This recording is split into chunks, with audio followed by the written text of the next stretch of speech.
Looking back on my life, I can see now what I couldn't see back then. Through the highs, through the lows, the pain, the loneliness. God had always been there, guiding me, protecting me. In this next video, I'm going to share with you how that have shaped my journey, how it have shaped my perception of a higher power. And after you watch this entire video, just maybe, you can look back on your life too and see that he has always been there for you. Yo, check dig, man. If you're an addict like myself, man, or struggling with anything that's hindering your life, hindering your recovery, anything that feels like it's almost impossible to overcome, I want you to hear me out on this one, man. I done spent years, bruh. I spent years, man, in a self-made prison, man. I done some things, if I get real honest, man, I shouldn't even be here. But looking back, I can see God was always protecting me. It was always guiding me. In this video right here today, I'm going to share with y'all, man. I'm going to share my story. And I'm going to share ways that you can recognize when God is leading you, even when you don't even recognize it. Pain, bruh. Pain. I always ran from pain, man. I ran from pain. I ran from reality. I ran from my true self, man. But no matter how far I ran, my spirit was always searching for home. Seek and you should find, right? I remember I first went to the Salvation Army, right, back in 2004, something like that. Right, my counselor, she sat me down. She said, Vernon, give me 3 things you want from this program. I said, I want to stop using drugs. She said, all right. I said, I want a loving relationship with my higher power. She said, okay. Then as I began to reflect, man, on the 3rd thing, tears began to roll down my face, man. You know, she said, Vernon, what's the 3rd thing you want from this program?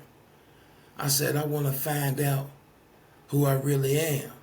Because, see, I knew there was something missing, man. Something just wasn't right. If you use drugs the way I use drugs, evidently, I don't know who I am, man. My spirit was searching for a connection. I couldn't find it in drugs, y'all. I couldn't find it in women. I couldn't find it in sex. I couldn't find it in accomplishments, man. No matter what I did, man, there was always something missing. There was this spiritual void, man. We are a spirit with a soul that resides in the body. And let me share something with y'all, man.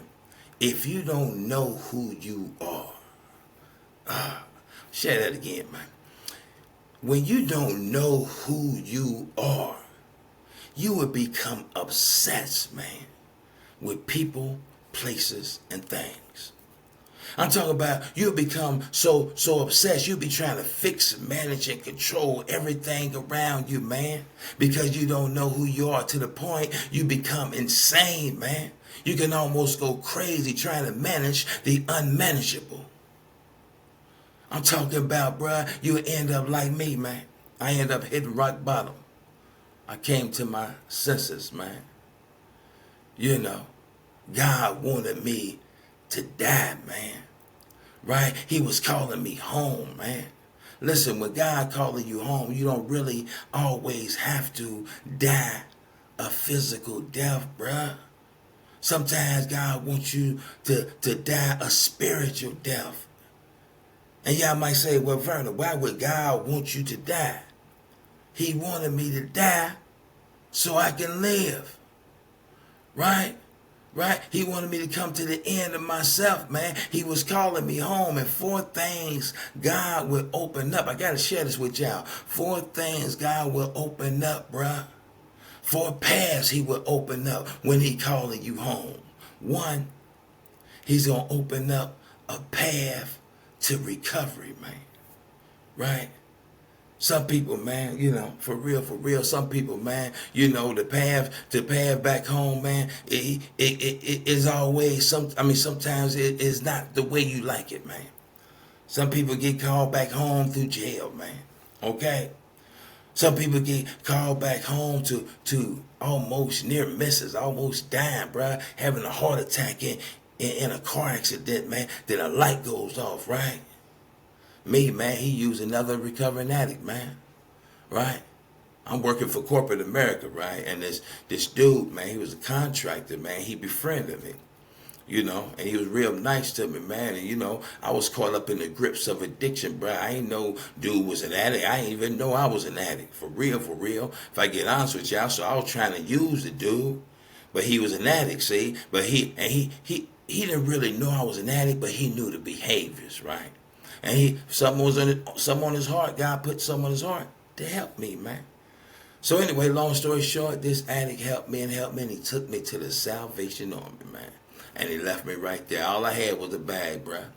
You know, this was, like I said, this was back '04, man. This 2025. I done talked to that addict like 5 times.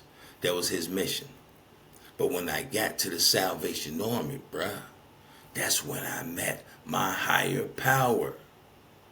I recall one morning, man, after breakfast, man, I'm going outside, man, smoking a cigarette. Another addict, he down there kneeling, man, he's smoking a cigarette, and I'm just evaluating my life, man. That's all. I'm just going through my life. That's what you do when you're in treatment center, right? You look at your life, and you ask yourself, how did I get here? You feel me? So anyway, I'm looking at all the things that I lost. My marriage, man, my corporate America job, I smoked up all my retirement, man. My kids ain't talking to me. I lost hope. Listen, bro, when you lose hope, boy, listen, man. Ain't nothing like losing hope. And I'm going through all this stuff, man. I'm going through all the things that I lost. Then I just reflected. I said, and I'm telling the guy, you know, that's kneeling down smoking. I said, but I'm at peace, man. I'm at peace. I have never been so content in my life. And dude got up, man. He put his cigarette out. He threw it in the ashtray, man. He looked at me. He said, V.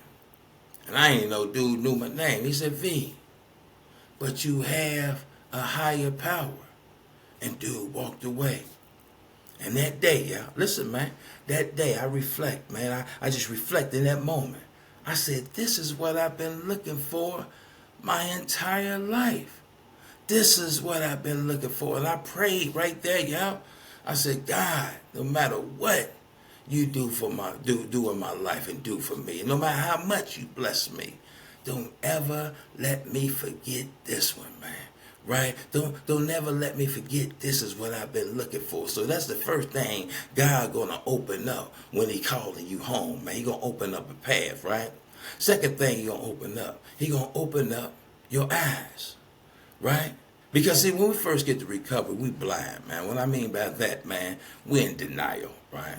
We're in denial, man. We can't believe we're in treatment. We can't believe we're in no 12-step program. So we go into the recovery, man, already defensive, man. We looking for ways to disqualify ourselves. We searching for ways to tell us so we can tell ourselves, I don't belong here. Now, people in recovery, they already know that, right?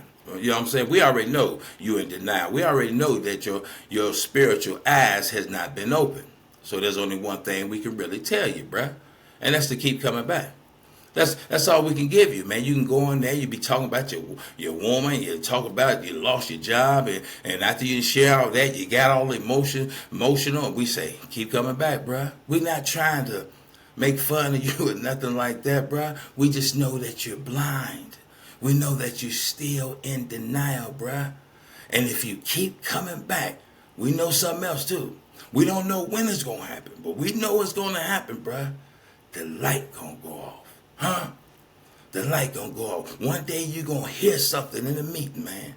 And you're going to recognize, you're going to look at that addict, you like, man, that's what I be going through. And then your spirit, listen what I'm sharing, y'all. Your spirit going to want more. And you're going to keep coming back, man. Because what happened is that denial that's been over your eyes, you got a little crack in it now. Now you see just a little light, and your spirit is searching for more. So that's the second thing, right, that God opens up when he calling you home. The third thing, man, he opens up your mind, right? So once you keep coming back now, then we suggest that you do the 12 steps. 12 steps are the program. Right? The 12 steps are designed by nature to connect you back with your higher power, right?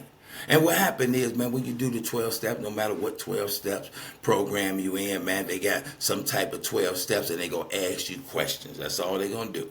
Step 1, ask you questions. Step 2, they ask you questions. So on and so forth. But in that process of asking you questions, your subconscious mind is being open.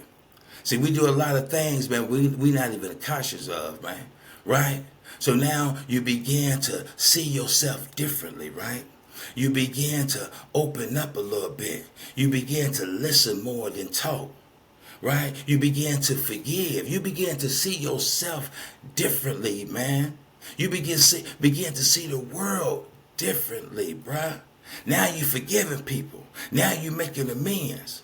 Right? Now you letting go of the belief system that you came up in there, man. You asking yourself, well, maybe, just maybe I can recover. Maybe I can change. Right? Now you're letting go of these things, man. These defects, these shortcomings and flaws, whatever you want to call them. Right? You're letting them go. Now God began to remove them. So now it's being an opening inside of you. Just an opening being opened up. Right now, you begin to see that hurt little child that's inside you, that's been acting out all these years, man. And there it is. Once that kid is there, then you expose your heart. And that's what God wanted to get to, right? He wanted to get to your heart. And the fourth thing that God opens up, man, when he calling you home, he opens your heart. Now all of a sudden, man, you got empathy and compassion. You more other-centered than self-centered, man. You're thinking about God a lot. You think about giving away, man. Everything you learn, now you got this strong desire. You wanna help other people. You wanna be of service, man. Right? This is a spiritual awakening, man. It's something that happened inside you that only God could have done, man. Right now, all of a sudden, you want to help people inside and outside of recovery, man. You got a heart, man. Right? God is working through you to help other people. An addict like you, an addict who didn't even want to live. Now that's all you want to do. You full of life now. You want to spread it all around the world, bruh. Listen, man. That day when I was on the floor, man, I asked God to help me, man. I knew right then and there I need a power greater than myself to help me stop using drugs. And looking back, I could see God was always there, man. He was guiding me back to my true self. He was guiding me back to love. He was guiding me back home. Listen, man, two things you're going to hear in recovery, man, when you first get here. You're going to hear, keep coming back, and welcome home. Welcome home.